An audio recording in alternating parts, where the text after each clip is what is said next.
mas nakakahiyang maging korap. Ganito na lamang ang naging patutsada ni Batangas Representative Leandro Liviste kasunod ng suspensyon ni Cavite Representative Kiko Barzaga dahil sa unethical use of social media. Ngunit mas hindi niya aniya matanggap na bumoto pa si CWS Party List Representative Edwin Garjola para masuspende si Barzaga gayong siya mismo ay may alegasyon ng korupsyon at natila normal lamang ito sa Kongreso. Narito ang kabuuan ng balita. Naging maugong na usapin sa Kongreso nitong nakaraan ang pagpapataw ng 60 araw na suspensyon kay Cavite 4th District Representative Francisco Kiko Barzaga bunsod ng kinaharap na ethics complaint. Ang reklamo nag-ugat sa kanyang naging asal, akto at irresponsable umunong paggamit ng social media na ayon sa Committee on Ethics and Privileges ay unbecoming of a House member. 249 na mga lawmaker ang bumotong pabor sa rekomendasyong suspensyon kay Barzaga, 11 ang nag-abstain habang 5 naman ang bumoto ng no.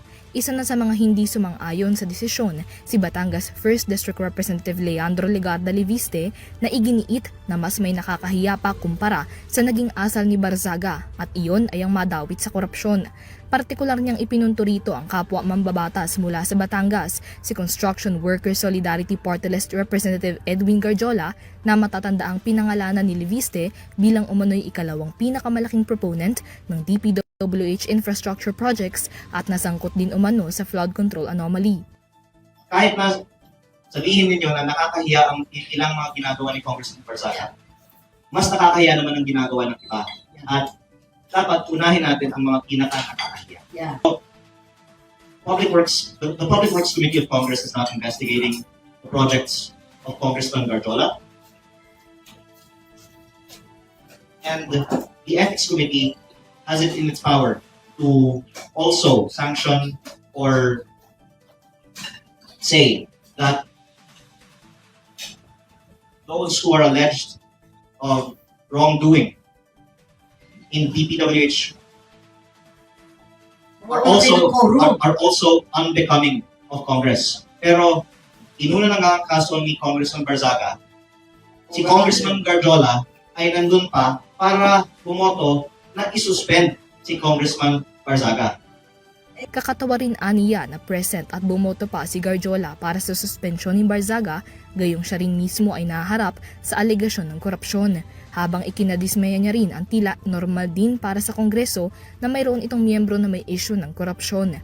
That Congressman Garjola is unperturbed by the allegations that he has not yet responded to, and that others in Congress do not see anything wrong with it because Congressman Garjola was walking around talking to other members of Congress as if being alleged to unduly benefit from billions of pesos of DPWH contracts is normal in Congress.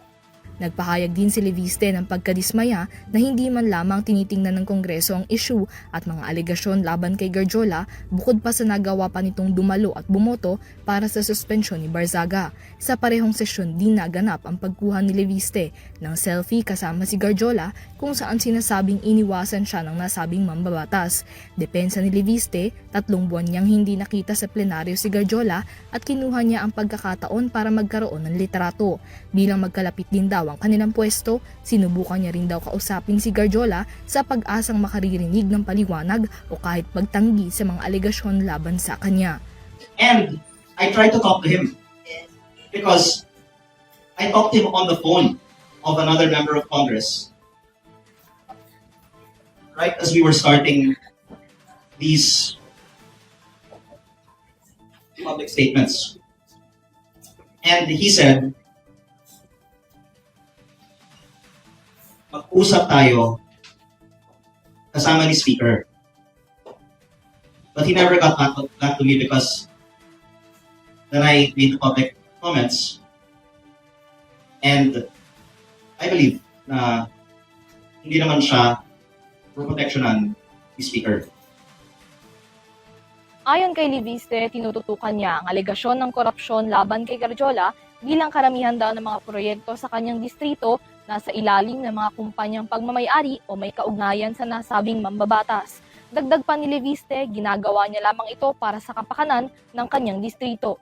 Para sa Euro TV News, Mia Layagin, sumasaludo sa bawat Pilipino.